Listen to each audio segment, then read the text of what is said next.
Hola amigos, fue fundador del sacerdocio judío, condujo a los israelitas fuera de Egipto, sirvió de traductor y portavoz de su hermano ante el faraón de Egipto y ante el pueblo hebreo. En muchas ocasiones aplacó el genio apasionado de su hermano menor. De su propia vara brotaron flores y almendras. Su vida es una manifestación de la santidad de Dios y de su gracia, y que fabricó el becerro de oro a instancias de los israelitas para el culto idólatra. Hoy, déjame que te cuente quién fue Aarón. Aarón, cuyo nombre en hebreo significa maestro, montaña alta, elevado o excelso, y que en antiguo egipcio Ara significa león guerrero, fue el primer sumo sacerdote de Israel. Su vida y obra se narra en el libro del Éxodo. La cualidad personal más notable de Aarón es que era un pacificador. Su amor por la paz es proverbial. Aarón era un buen orador y fue el portavoz de su hermano Moisés. Su familia. Nació en una familia de levitas en Egipto en el año 2365 del calendario judío, 3 años mayor que Moisés, antes del edicto del faraón que exigía la muerte de los niños hebreos varones. Aarón era el primer hijo de Amram y Jocabed.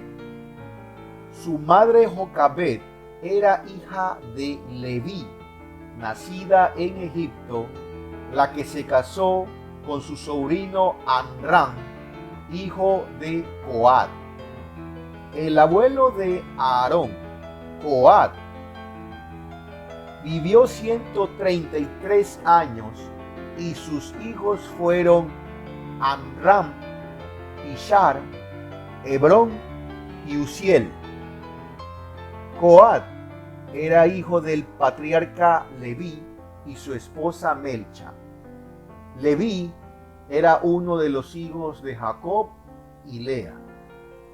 Aarón era el hermano mayor de Moisés y menor de Miriam. Su cuñado Nashón fue antepasado directo del rey David. Estaba casado con una mujer llamada Elisheba o Elizabeth, hija de Aminadab de la tribu de Judá, con quien tuvo 4 hijos: Nadab, Abiú, Eleazar e Itamar. En el Corán existe una sura en el 3er capítulo titulada Al-Imran, la familia de Aarón, con 200 versos. Según el Islam, Aarón es el padre antepasado de la Virgen María. Su vida. Aarón fue escogido por Dios para dedicar las ofrendas más sagradas, para quemar incienso ante Dios, servirle y pronunciar siempre la bendición, cargo que debería desempeñar Aarón y sus hijos a perpetuidad, para siempre. Como Moisés tenía problemas para hablar con pobre fluidez de palabra, Aarón le servía de traductor a Moisés y lo ayudó con la salida de los israelitas de Egipto. Se mantuvo junto a Moisés tanto con el pueblo como frente al faraón. fue Aarón y no Moisés quien arrojó el bastón que se convirtió en serpiente ante el faraón. También fue Aarón y no Moisés quien extendió su bastón para desencadenar las 3 primeras plagas contra Egipto, para que el faraón dejara libre a su pueblo, lo cual hizo exclamar a los sabios egipcios: el dedo de Dios está aquí. Según la tradición judía, también fue Aarón quien realizó las señales para los ancianos antes de que se presentaran ante el faraón. Según el Talmud, Aarón, como sumo sacerdote de Israel, se encargó de promulgar las leyes acerca del matrimonio y el divorcio entre los hebreos que residían en Egipto. Durante la prolongada ausencia de Moisés en la montaña, en el monte Sinaí, Aarón cedió a la presión del pueblo y, como amaba tanto la paz, fabricó con sus joyas un becerro de oro para evitar disensiones entre el pueblo, lo que se convirtió en causa de apostasía. Con esto, Aarón pretendía ganar tiempo hasta que Moisés regresara del monte Sinaí. A pesar de su implicación en este incidente, no fue castigado ni inhabilitado para el sacerdocio. El pueblo, en cambio, fue duramente castigado cuando los levitas, por orden de Moisés, mataron a unos 3,000 de los adoradores de ídolos. Solo Moisés subió al monte Sinaí y solo a él se le permitió acercarse a Dios. Más tarde se ordenó a Moisés que acercara a Aarón y a sus hijos, y fueron ungidos y consagrados para ser sacerdotes por estatuto perpetuo. Aarón no participó en la construcción del santuario portátil.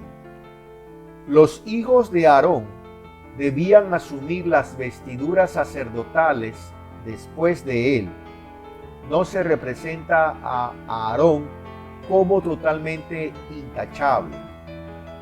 Una vez al año, en el Yom Kippur, el día de la expiación, se permitía a Aarón entrar en el lugar santísimo, la parte más sagrada del tabernáculo o santuario sagrado, en el que adoraban las tribus hebreas llevando su ofrenda. La historia de la Pascua. Los elocuentes discursos de Aarón al faraón se vieron reforzados por los milagros que realizó con su bastón, transformándolo una vez en serpiente y otra en flores y almendras. Además, al extender su bastón a petición de Moisés, provocó las 3 primeras plagas: sangre, ranas y piojos. Y en cooperación con Moisés, produjo la 6ª plaga, los forúnculos, y la 8ª, las langostas. Los 2 hermanos eran ya ancianos. Aarón tenía 83 años y Moisés 80, cuando el faraón finalmente accedió a su petición y dejó marchar a los israelitas de Egipto.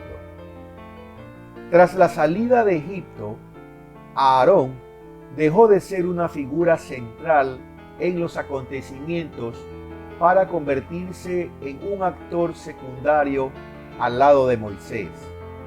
No desempeñó ningún papel importante en el cruce del Mar Rojo, ni en los cánticos de victoria, ni en la crisis del agua en Mará.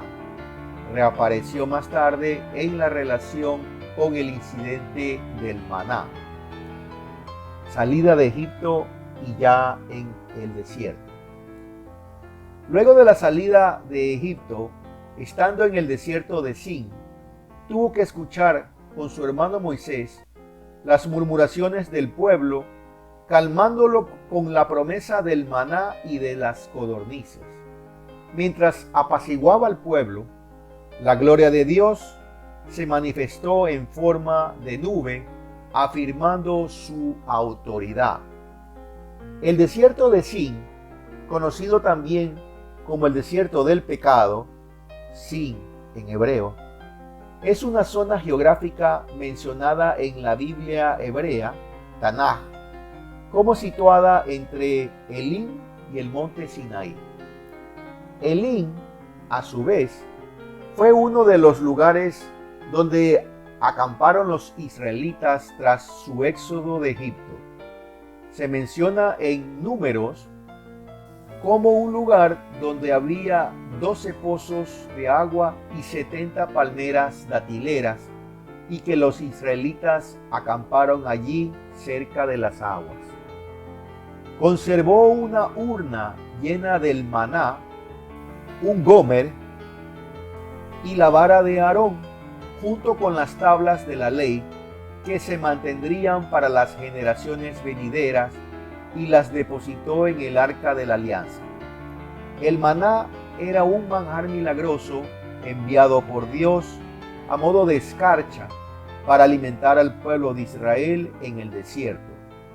Un gomer de maná era una medida que usaban para medir el maná y era aproximadamente de 2 litros y equivalía a la 10ª parte de otra medida llamada efa.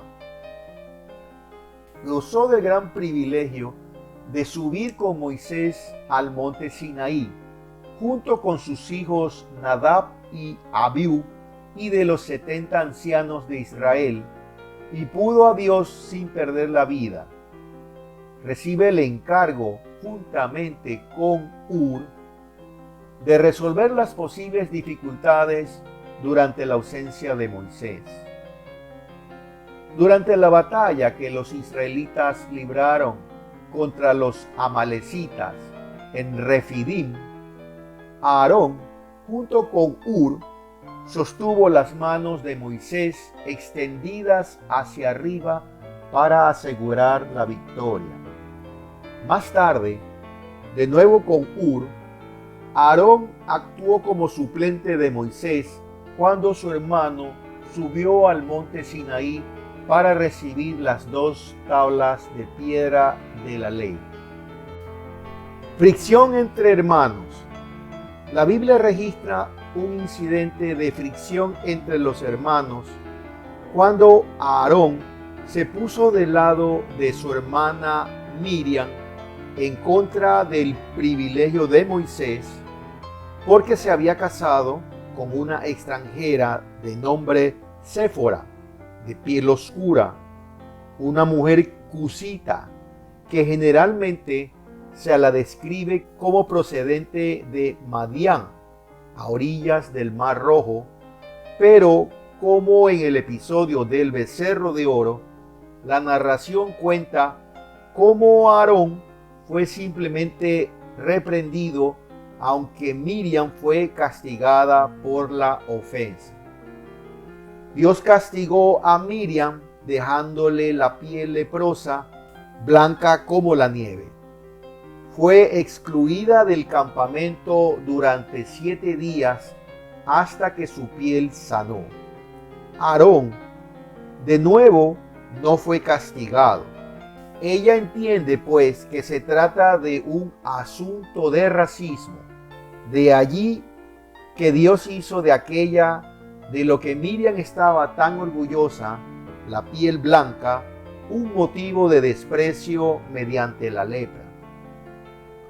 Aarón y Moisés fueron objeto de una gran revuelta encabezada por su primo, el levita Coré, que afirmaba que todos los miembros de la congregación eran igualmente santos. La tierra se abrió y se tragó a Coré y a sus seguidores. La vara de Aarón. Para demostrar el estatus especial del sacerdocio y de los levitas, Moisés colocó una vara de cada una de las tribus en la tienda del testimonio. arca de la alianza, y las dejó allí toda la noche. Al día siguiente, la vara que representaba a la tribu de Leví, que llevaba inscrito el nombre de Aarón, era la única de la que brotaban flores y almendras, impedidos de entrar en la tierra prometida. En una ocasión, el pueblo se quejó de que no había agua y de que morirían de sed. Dios le dijo a Moisés que tomara la vara que estaba delante del arca, reuniera a la comunidad y delante de ellos hablara a una roca. De ella brotaría agua. Moisés y Aarón reunieron a toda la comunidad frente a la roca, pero esta vez Moisés no pudo controlar su ira y su frustración por las constantes quejas de los israelitas. Perdió la paciencia y gritó: «Escuchad, rebeldes, os sacaremos agua de esta roca». Entonces levantó el palo y golpeó la roca 2 veces con él. Salió un gran chorro de agua y el pueblo y los animales bebieron hasta saciarse. Dios reprendió a Moisés y a Aarón diciendo: «Porque no confiasteis en mí lo suficiente como para afirmar mi santidad a los ojos del pueblo israelita, por eso no conduciréis a esta congregación a la tierra que les he dado». Números 20:12. La muerte de sus hijos. Nadab y Abiú eran los 2 hijos mayores de Aarón, hermano mayor de Moisés y primer sumo sacerdote de Israel.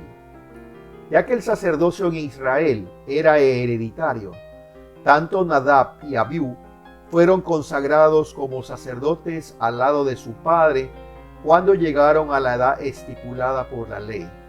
Y Nadab, por ser el hijo primogénito de Aarón, pudo haber sido el segundo sumo sacerdote de Israel. Sin embargo, tan pronto como los sacerdotes iniciaron el ministerio, Nadab y Abiú tomaron sus respectivos incenciarios y después de poner fuego en ellos y echar incienso sobre él, ofrecieron delante de Dios fuego extraño que él no les había ordenado. Y de la presencia de Dios salió fuego que los consumió y murieron delante de Dios. La causa de las muertes fulminantes de Nadab y su hermano Abiú fue la actitud irreverente, rebelde y temeraria que tuvieron ante Dios. Ellos se atrevieron a ofrecer delante de Dios no aquello que Él había mandado, sino lo que a ellos se les antojó ofrecer. Ese mismo día, el Señor le dijo a Aarón: «Ustedes no beberán vino ni licor, ni tú ni tus hijos contigo, cuando entren en la tienda de reunión, para que no mueran. Es un estatuto perpetuo por todas sus generaciones, y para que hagan distinción entre lo santo y lo profano, entre lo inmundo y lo limpio, y para que enseñen a los israelitas todos los estatutos que el Señor les ha dicho por medio de Moisés». Levítico capítulo 10, versículo del 9 al 11. Moisés mandó llamar a Misael y a Elzafán, los hijos de Uziel, tío de Aarón, y les dijo: «Vengan acá y retiren del santuario a sus hermanos. Sáquenlos del campamento». Ellos se acercaron y tomándolos por las túnicas, se los llevaron fuera del campamento, tal como Moisés lo había ordenado. La muerte de sus hijos fue una trágica pérdida que Aarón soportó con silenciosa resignación. Muerte de Aarón. Aarón no llegó a ver la tierra prometida debido a las aguas de Meribá, que significa querella o rencilla, donde los hijos de Israel riñeron contra el Señor y Él se santificó en ellos. Según Números, capítulo 20, Aarón murió cuando tenía 123 años en el monte Hor, cerca del extremo sur del Mar Muerto, cerca de Petra en Jordania, conocida en árabe como Jabal Harún, la montaña de Aarón, lugar donde además entregó el sumo sacerdocio a su hijo Eleazar y confirmó el sacerdocio aarónico de Itamar. En Deuteronomio capítulo 10, que representa otra tradición, se dice que Aarón murió en Mosera y fue enterrado allí. Los israelitas lo lloraron durante 30 días, el mismo número de días que lloraron cuando algún tiempo después murió Moisés. Los hijos mayores de Aarón, Nadab y Abiú, habían muerto abrazados por el fuego divino luego de haber transgredido las estrictas leyes del sacerdocio. Aarón en el pensamiento judío y cristiano posterior. Rabí Hillel, el gran sabio liberal, elogió a Aarón como amante de la paz, un hombre de buena voluntad que quería enseñar a su pueblo la Torá, o también llamada como el Pentateuco. Las primeras comunidades cristianas admitían que Aarón, los hijos de Aarón o el orden de Aarón, constituían símbolos del sumo sacerdocio. De los padres de la Iglesia, San Cirilo de Alejandría dice que Aarón fue llamado divinamente al sacerdocio y que era un tipo de Cristo. San Gregorio I traduce el nombre de Aarón como montaña de fortaleza y ve en él a un redentor que mediaba entre Dios y los hombres. Y hasta aquí la historia de hoy. Nos gustaría conocer qué opinan. Si quieren conocer más historias, coméntenos y no olviden suscribirse a nuestro canal. Muchas gracias.